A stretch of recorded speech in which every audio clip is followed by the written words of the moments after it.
Well, hello everyone. So, in this particular video, we are going to discuss about the percentage का that is the data interpretation का basic. And data interpretation के basic की बात करूं तो हमको 4 topics बहुत ज्यादा इंपॉर्टेंट है.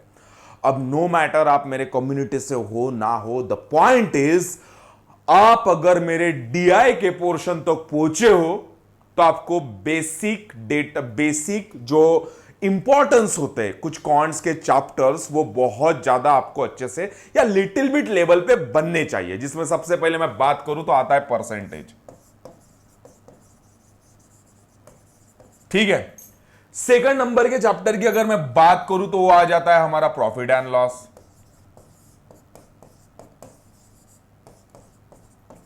थर्ड नंबर की अगर मैं बात करूं तो आ जाता है एवरेज. सिंपल में लिख देता हूं. एंड द लास्ट वन बात करूं तो ratio and proportion.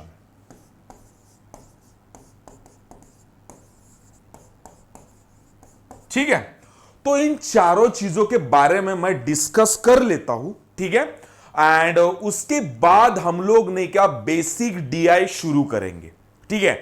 So basic DI her type के ऊपर हम पढ़ेंगे. इट में भी टेबल रिलेटेड रहने दो, पाइग्राफ रिलेटेड रहने दो, उसके बारे में मैं एक इंट्रोडक्टरी वीडियो लाऊंगा. लेकिन सबसे पहले आपको ये चारों चीजों के ऊपर के ना चीजें समझ में आना चाहिए. एवरेज तो समझ में आता है, प्रॉफिट एंड लॉस भी समझ में आता है, परसेंटेज भी समझ में आता है, और रेशियो एंड प्रोपोर्शन भी आपने बचपन से सुना है, वो भी समझ में आता है. बट द पॉइंट ये है कि लाइक सर क्वेश्चन आंखों के सामने आता ना, क्रिएटिविटी आती नहीं है. तो सोचने का थोड़ा तरीका हम इस वीडियो में सीख लेंगे. And in the next lecture we will start original हमारे डीआई के पैटर्न. एक थोड़ा सा एक इंट्रोडक्टरी और एक वीडियो डाल दूंगा कि कितने कितने टाइप के नॉर्मल डीआई हमारे एग्जामिनेशन के पॉइंट ऑफ व्यू से दिखते हैं. एंड उसके बाद the entire game would be start only for the entire like preparation related regarding to the DI. And DI में you guys are going to learn from the zero to hero level का journey. No matter, maybe you are fresher, maybe you are spent 2 to 3 years in the preparation, maybe you are planning to prepare for the banking or insurance or MBA CAT, कोई भी examination के लिए. You need to start from the point that I am introducing here, and the game would be like goes on, हमेशा continue रहेगा. ठीक है. So सबसे पहले मैं परसेंटेज की बात करता हूं, इसको क्लीन कर रहा हूं. हमको ये 4 चैप्टर्स का लॉजिक आना चाहिए जनाब. ठीक है. अब मेरा ऐसा कंसिडरेशन है कि थोड़ा बहुत परसेंटेज आपको आता है. ठीक है. लेकिन मेरा सिंपल एडवाइस आपको है, अगर आप मेरे कम्युनिटी से बिलोंग करते हो तो इट मींस मैंने कुछ प्रोसेस ऑलरेडी बता चुका हूं. फिर भी मेरा एडवाइस है कि ये बेसिक पढ़ने के बाद आप you can directly jump into the basic level के डीआई को आप पक्का जंप कर पाओगे. ठीक है. चलो आगे बढ़ते. द पहला बात करते हैं परसेंटेज. तो परसेंटेज में ना हम 3 स्टेटमेंट से जो बहुत इंपॉर्टेंट नहीं है, कुछ खास नहीं है, लेकिन उसको पकड़ के तो रखना पड़ेगा. जैसे मैंने बोल दिया, first x is what percent of y. तो इसका मतलब क्या होता है, x कितना परसेंट है भैया y के. अब देखो, x is what percent of y, इसका मतलब क्या है कि y का x कितना परसेंट है. सो सिंपल है. तो जैसे आपको बोलते हैं ना कि भाई मुझे 50 मार्क मिले अब परसेंट ऑफ 100. ठीक है. तो मुझे ये देखना है कि ये 50 मार्क्स मिले 100 में से मिले, इसका मतलब मुझे कितने परसेंट मिले, बस वो निकालना है. तो ऐसे कंडीशन में हम कैसे सॉल्व करते हैं कि लाइक x को ऊपर रख देंगे, y को नीचे में रख देंगे, इंटू 100 कर लेंगे, so I will get the percent. ठीक है. फॉर एग्जाम्पल मैंने बोल दिया x की जगह 100, sorry I just put the another example, sorry इसको अपन काट सकते हैं. ठीक है. यहाँ पे x लिख देता. अगर मैंने x की जगह लिख दिया, ये प्रोटोकॉल आप लिख के रख सकते हो, x बाय वाई इंटू 100. ठीक है. इतना कोई खास नहीं है. अगर आपने परसेंटेज किया होगा ना, बहुत चिल्लर चीज है. अगर मैं बोलूं कि like for example like x के जगह मैंने डाला 50 इज व्हाट परसेंट ऑफ 100. तो क्या मतलब होगा भाई, 50 इज व्हाट परसेंट ऑफ 100, 50 100 का कितना परसेंट है. तो सो सिंपल, मुझे इसको क्या करना पड़ेगा, वही x बाय वाई. तो भाई मैं 50 लिख दूंगा, हटाओ यार. ठीक है. ठीक है. सो मैं सिंपल क्या कर दूंगा भाई, 50 मेरा यहां पे आ गया, divided by 100 into 100. So it becomes, मेरे को आंसर मिल जाएगा 50%। ये पहला स्टेटमेंट समझ में आ गया। x is what percent of y, because DI में जब आप सॉल्व करोगे ना, you would see the kind of statements like this, ठीक है। That is why introduce particular stuff, ठीक है। सेकंड अगर पॉइंट पकड़ लू, अब इसको क्लीन कर देता हूं मैं, ठीक है। ये पकड़ लिया, इसका एग्जांपल आपने शायद लिख लिया होगा, लिख लेने का। Point number 2, what percent of x is y, exact same है। मैंने बोल दिया, देखो अगर मैं बोल रहा हूं कि like hold down, what percent of x, यानी x का कितना परसेंट y का हिस्सा है, लिख लेते पहले। What percent of x is y, अलग लगता है, सेम ही है दोनों का मतलब। यानी सोचो थोड़ा सा, x का व्हाट परसेंट ऑफ x का कितना हिस्सा y ने लेके रखा है। What does it means, x का कितना पार्ट y के पास है। One more time I am revising here, क्या बोल रहा है, what percent of x is y, इसका मतलब x का कितना पार्ट भैया y के पास है। So simple. तो बेटा इसको भी कैसे लिखेंगे, x का कितना पार्ट y के पास है into again 100। Apply the same process. तो ये दोनों स्टेटमेंट दिमाग में याद रखना, आपको DI में मिल सकते हैं जी, ठीक है। कि x का, यानी फॉर एग्जांपल मैंने बोल दिया व्हाट परसेंट ऑफ 50 इज 100, बोल सकता है। तो इसका मतलब मुझे 50 डिवाइड बाय 100 कर लूंगा इंटू 100, सो अगेन मेरा आ जाएगा 50%। सो सिंपल, ठीक है। You would see most of this time this statement, और एक थर्ड स्टेटमेंट है जिसके बारे में विल डिस्कस, ठीक है। तो ये दो स्टेटमेंट हो गया, आप लिख के रख सकते हो, और एक थर्ड स्टेटमेंट। क्लीन करूं मैं उसको, let you know, yes sir, okay. चलो आगे बढ़ता हूं। तो ध्यान दो, अगर मैं थर्ड स्टेटमेंट की बात करूं, तो एक थर्ड स्टेटमेंट है, इसको मैं देख लेता हूं। ओके ओके, सोल्टा मेरा, लेकिन हाँ ये इंपॉर्टेंट स्टेटमेंट है, ये आपको तो हमेशा ही पेपर में मिलना चाहिए, if I am not wrong.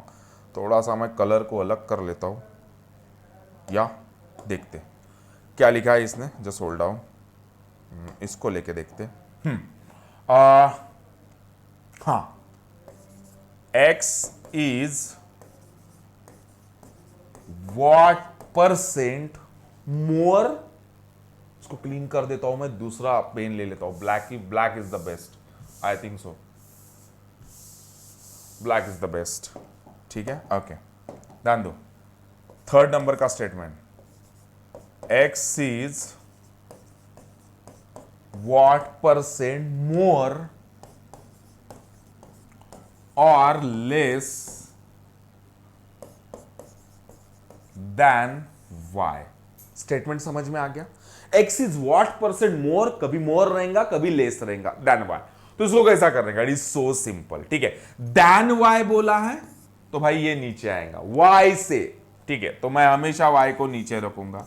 अब भाई x बड़ा है या छोटा है, अब कैसा भी है, अगर लेस है तो हम लेस के लिए निगेटिव आएगा, लेकिन प्रोटोकॉल एक ही अपनाने का, x minus Y into simple 100 डाल देने का। सो सिंपल, ठीक है। फॉर एग्जाम्पल मैंने बोल दिया, अभी लेट से मैंने x के जगह डाल दिया लेट से 50, और y के जगह डाल दिया मैंने लेट से 100, ठीक है।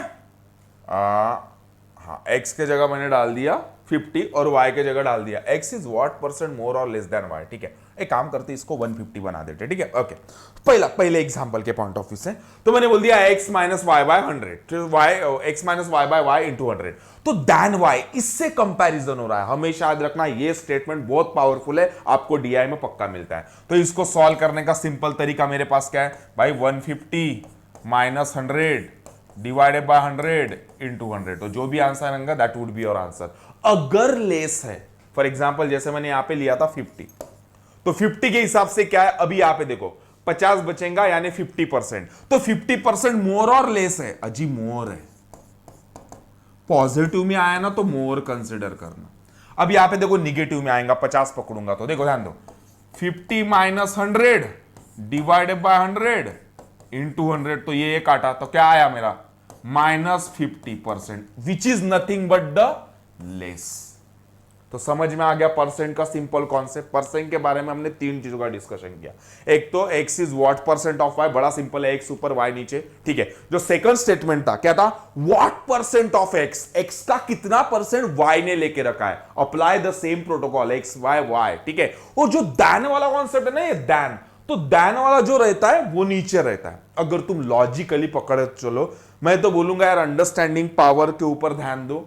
तो कोई ऐसे रटने की चीजें तो मैं जनरली पढ़ाता नहीं हूं, मेरे को समझ में भी नहीं आता रटना गिटना, बिल्कुल है। इट इज सो सिंपल, समझ में आता है। X is what percent more, भाई एक्स बड़ा कितना बड़ा है, कितना छोटा है, तो भाई जितना बड़ा है उतना। मैंने मान लिया वाई मेरे पास, लेट से मैं बोल रहा हूं वाई मेरे पास 1000 है, तो एक्स भाई बड़ा है या छोटा है। अभी लेट से एक्स मेरा कितना है 1500 है, इसका मतलब वो बड़ा दिख रहा है वहां पे। हाँ जी, कितना बड़ा दिख रहा है, ये 1000 है, 1500 है। अरे 500 बड़ा दिख रहा है, तो आप डायरेक्ट 500 ऊपर रखो, नीचे में 1000 रखेंगे, वाई वाला इंटू 100 कर लेंगे, सिंपल आंसर। यानी ऐसा लिखने की भी जरूरत नहीं है 1500 माइनस 1000 डिवाइडेड बाय 1000, कशाला काय को लिखने का। It is so simple agenda, I hope you understood, ठीक है।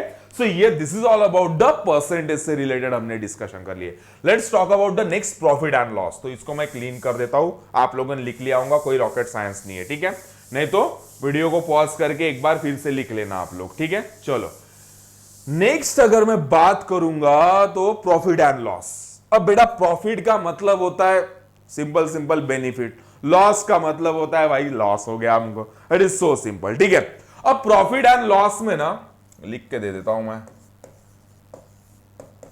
Profit and loss. अब इसमें ना बहुत बड़ी सिंपल चीज है, इसमें ना 3 कंडीशंस आते हैं। एक आता है पहला कॉस्ट प्राइस, एक आता है सेलिंग प्राइस, ठीक है।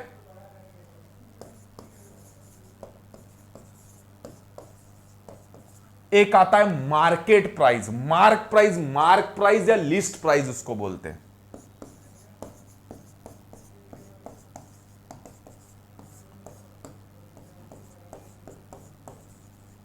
ठीक है, तो इसका 1 बाय 1 में थोड़ा सा ऊपर से डिस्कशन कर लेता हूं, एंड देन इसके थोड़े प्रोटोकॉल के बारे में डिस्कशन कर लेंगे, समझ में आ जाएगा, ठीक है। अब कॉस्ट प्राइस का मतलब क्या होता है, जैसे ना मैंने डिटेल में भी बहुत पढ़ा है ये सारी चीजों को, लेकिन एक सिंपल में अभी शॉर्ट में आपको पढ़ा देता हूं।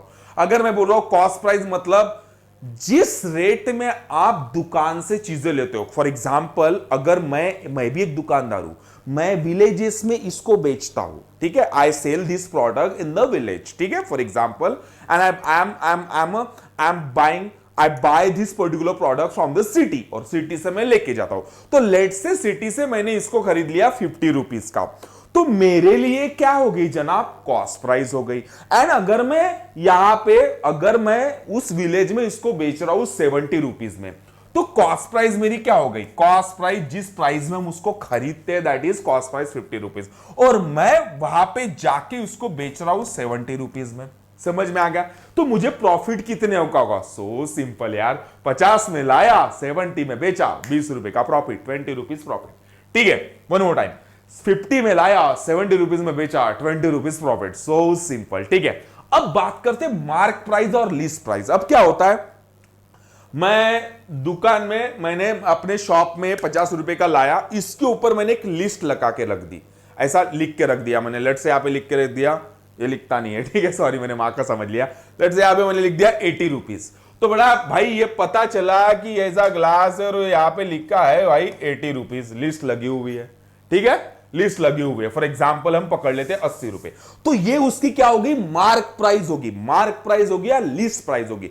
अगर मैंने इसको 80 रुपए में बेचा तो mark price would become selling price. Selling price कम बनेगी जिस प्राइस में मैं आगे वाले को दे रहा हूं या सेल कर रहा हूं, वो price which is nothing but the selling price. But मैंने मार्क प्राइस पकड़ के रखी है 80, और मेरे पहचान का कोई बंदा आ गया, वो बोले यार स्वप्निल मुझे 70 रुपीज में लगा दे यार, चल ठीक है यार। तो मेरी मार्क प्राइस या लिस्ट यहां पे लगा के कितना रखा था, 80 रुपीज, लेकिन अभी सेल कितने में कर रहा हूं मैं, 70 रुपीज में कर रहा हूं। तो सेलिंग प्राइस मेरी जिस प्राइस में मैं अपने दुकान से दूसरे के हाथ में देता हूं वो मेरी सेलिंग प्राइस होती है। लगा के रखना यानी मार्क प्राइस। अगर लगा के रखने के जो लिस्ट मैंने लगाई है 80 रुपीज की, 80 में बेचता हूं तो मेरी mark price plus selling price दोनों भी सेम है। अगर नहीं सेल करता हूं, लेट्स से आई डिस्काउंट देता हूं, तो जितना डिस्काउंट दिया तो ओरिजिनल जो प्राइस जो पैसा मुझे देगा that would be my selling price. Understood? Simple sober concept. Cost price बोले तो जितने में खरीदा, सेलिंग प्राइस बोले तो जितने में आगे वाले के पास दिया, मार्क प्राइस बोले तो जितने या लिस्ट उसके ऊपर लिखा हुआ है। अगर उतने ही प्राइस में बेचा तो मेरे mark price, list price and selling price same ही है। अगर मैंने बोल दिया भाई ठीक है तू पहचान का तेरे को डिस्काउंट दे दिया, तो भाई डिस्काउंट देने के बाद जितने में मैंने सेल किया वो मेरी सेलिंग प्राइस। समझ में आ गया? ओके। अब भाई प्रॉफिट कैसे निकालते? अरे सो सिंपल यार, मुझे हमेशा मेरी सेलिंग प्राइस ज्यादा रहनी चाहिए एज कंपेयर टू प्रॉफिट। पता चला ये कम रहेंगे तो मुझे हो जाएगा लॉस। तो प्रॉफिट कैसे निकालेंगे भाई? Selling price minus cost price. फिर प्रॉफिट परसेंट कैसे निकालेंगे? अरे बेटा selling price minus cost price divided by काय के ऊपर जितने रुपए में लाया उसी के ऊपर में प्रॉफिट। देखो मैं बोल रहा हूं मैंने 50 रुपए की चीज लाई यार, मैं 72 में बेच रहा हूं उसको, तो मुझे कितने रुपए का प्रॉफिट हुआ? 20 रुपए का। किसके ऊपर गिन रहा? 50 के ऊपर। क्या 70 के ऊपर गिन रहा? नहीं, 50 के ऊपर मैंने 20 डाले तो मुझे 20 रुपीज का प्रॉफिट हुआ। ओके, 20 रुपीज मैंने जेब में डाले। किसके ऊपर? कॉस्ट प्राइस के ऊपर, 50 के ऊपर। तो into cost price into 100 divided by cost price into 100, तो हो गया हमारा profit percent. Profit percent simple. वैसे लॉस कैसा हो जाएगा? पता चला लॉस कब होता है किसी को? तो it is so simple. Loss कब होता है हमको? अगर यार मेरा ना कॉस्ट प्राइस ना ज्यादा हो जाए सेलिंग प्राइस से तो मुझे हो जाएगा लॉस। जैसे मैंने बोल दिया कि भाई मेरा कॉस्ट प्राइस ज्यादा है, मेरी सेलिंग प्राइस कम है। लेट्स से मैंने बोल दिया कॉस्ट प्राइस मेरा है 50 रुपए और बेच रहा हूं मैं उसको 30 रुपए में। लॉस कितने का हुआ? 20 रुपीज का। तो इसका प्रोटोकॉल कैसा बनेगा भाई? Cost price minus selling price. Again काय के ऊपर काउंट कर रहा हूं मैं? कॉस्ट प्राइस के ऊपर ही काउंट कर रहा हूं। तो ये divided by cost price into 100 कर दो जी, बस। इससे आपको लॉस परसेंट मिल जाएगा। तो प्रॉफिट परसेंट समझ में आ गया, लॉस परसेंट। ये सिंपल कॉन्सेप्ट आपको आने चाहिए। तो दो कॉन्सेप्ट हमने फॉर द डीआई पर्पस सीख लिए, रिवाइज कर सकते हैं और उसके बाद we can directly jump into from the next video question. Basic वाले से शुरू करेंगे, एक्स्ट्रा ऑर्डिनरी लेवल तक लेके जाएंगे। ठीक है, जस्ट होल्ड डाउन।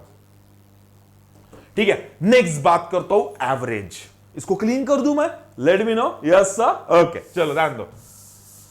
ओके, तो एवरेज का मतलब क्या होता है? It is so simple. I don't think so I give the like entire explanation. Average it is so simple. मैं 1 मिनट में या 2 मिनट में आपको बता देता हूं।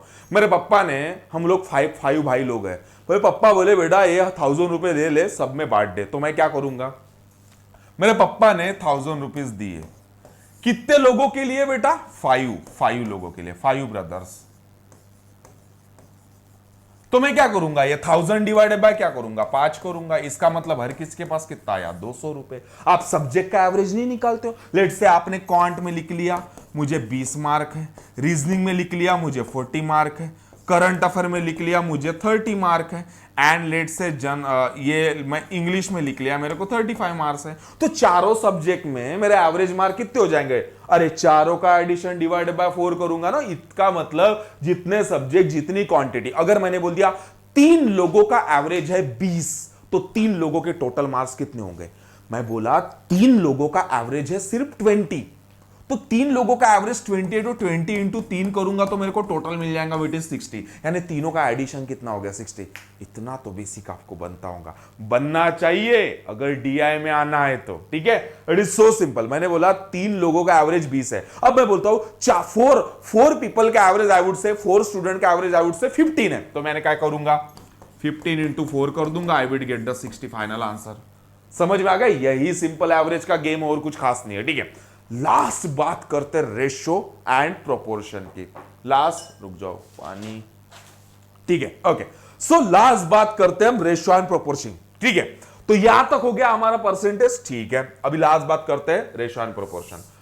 अब रेशो का मतलब क्या होता है? मिनिमम 2 क्वांटिटी होना रेशो को एक में से कंपेयर करने के लिए। सबसे पहला पॉइंट, रेशो को एक में से कंपेयर करने के लिए मिनिमम दो क्वांटिटी होना और दोनों क्वांटिटी का unit should be same. For example मैंने बोल दिया, एग्जांपल लेने के लिए मेरे पास कुछ तो है, ठीक है, चलो ये कुछ तो है मेरे पास, ठीक है। लेट्स से मैं इसका थोड़ा सा हाइट बढ़ा देता हूं, ठीक है, ओके।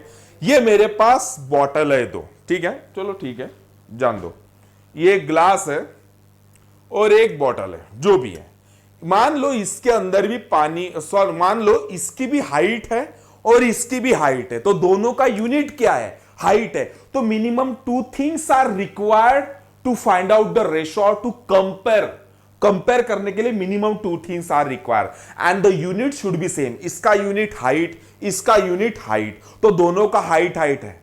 मैंने हाइट इंटू वेट कर लिया क्या? हाइट इज टू वेट कर लिया क्या? नहीं, ऐसा नहीं होगा। समझ में आ गया? तो दिमाग में सिंपल एज रखना, रेशो का मतलब क्या होता है? Minimum two things are required to compare and the unit should be same. For example height to height, work to work. मैंने बोल दिया कि लाइक मेरे काम का रेशो है ना, आपके काम का रेशो 5:10 है, तो मैंने दोनों का काम का ही रेशो बताया, तो 5:10 मैंने बोल दिया।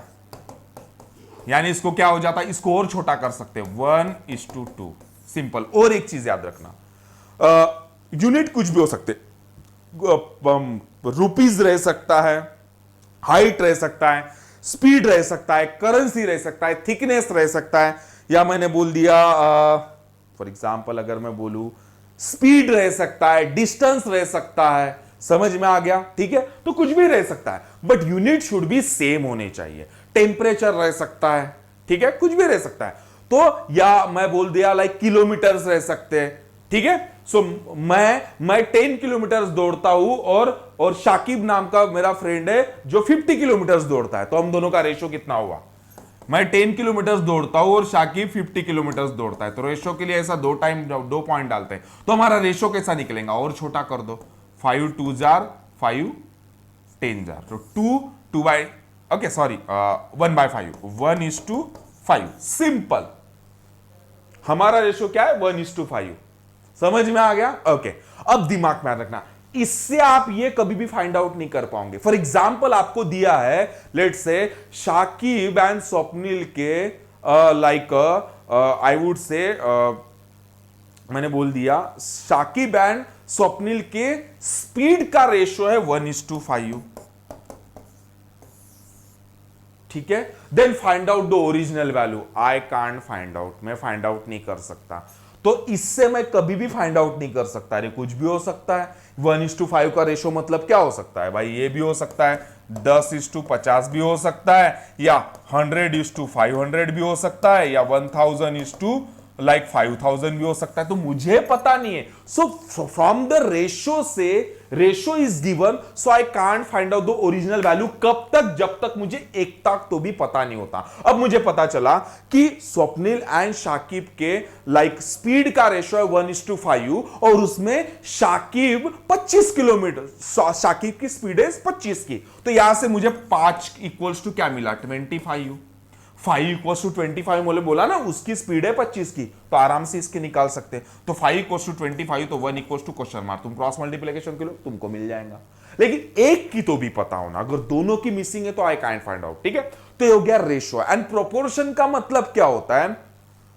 दो रेशो को कंबाइन करके देखना कि वो एक में के प्रोपोर्शन में काम कर रहे हैं नहीं। फॉर एग्जांपल ये समझ में आ गया, रेशो में minimum two things are required and the unit should be same, ठीक है। अब मैं बात करता हूं प्रोपोर्शन का। थोड़ा सा इसकी जरूरत नहीं है प्रोपोर्शन की, बस दिमाग में याद रखना प्रोपोर्शन के लिए ये दो साइन होना। अब मैंने बोल दिया मेरे रनिंग का और शाकिब के स्पीड का रेशो 1:2 है, और इधर इनका रेशो लाइक 1:2 है। कोई तीसरा पर्सन मैंने ले लिया, तीसरा चौथा, लेट से राहुल एंड विशाल, इसका भी 1:2 है, तो ये प्रोपोर्शन का साइन होता है। तो ये दोनों रेशो एक में के क्या है? प्रोपोर्शन है। अगर यहां पे कुछ अलग चेंजेस रहते थे, मैंने बोल दिया 3:4, तो ये दोनों रेशो एक में के प्रोपोर्शन में नहीं है। बस इतना ही मीनिंग है। हमको इसका काम नहीं है फॉर द डीआई पर्पस, वो जब चैप्टर पढ़ते हैं उसके अंदर बड़ा काम होगा इसका, इधर कुछ काम नहीं है। इधर हमको रेशो, और रेशो से बस क्या मिला? उनका यूनिट शुड भी सेम होना चाहिए एंड यूनिट सेम होना चाहिए और एक का वैल्यू पता रहेगा तो मैं दूसरे का निकाल सकता हूं, दोनों का मिसिंग रहेगा तो मैं ओरिजिनल वैल्यू नहीं निकाल सकता। तो percentage, profit and loss, average निकालना एंड रेशो निकालना, ये 4 कॉन्सेप्ट्स हमने ऊपर से थोड़ा बहुत डिस्कशन किया है, ताकि आपको मैं जब नेक्स्ट वीडियो में from the basic to extraordinary level तक डीआई पढ़ाऊंगा तो चीजें आपके समझ में आना चाहिए। ठीक है, या so thank you so much for watching this video. मिलता हूं मैं नेक्स्ट लेक्चर में। आई होप आपने सीखा है। आई एम जस्ट कंसिडरिंग, अगर आप न्यू हो तो आपके लिए सीखने वाली चीज है, but you have spend 5 or 6 months in the preparation on 1 year in the preparation, so this is quite basic concept I introduce here, right? ठीक है, and this is my responsibility to explain about it, because if I would directly jump into the DI based questions तो you would be confused, oh ये कैसे क्या Swapnil sir percentage ले रहे, कैसे क्या प्रॉफिट देख रहे, कैसे क्या रेशो कर रहे, कैसे क्या, that is why I introduce the basic concept related to the DI। ठीक है, and the point is the DI जो भी हम पढ़ेंगे it would be completely live रहेगा, धीरे धीरे you will get the videos। ठीक है, so completely लाइव रहने वाला है। so I hope you understood। मिलता हूं मैं नेक्स्ट लेक्चर में। All the best.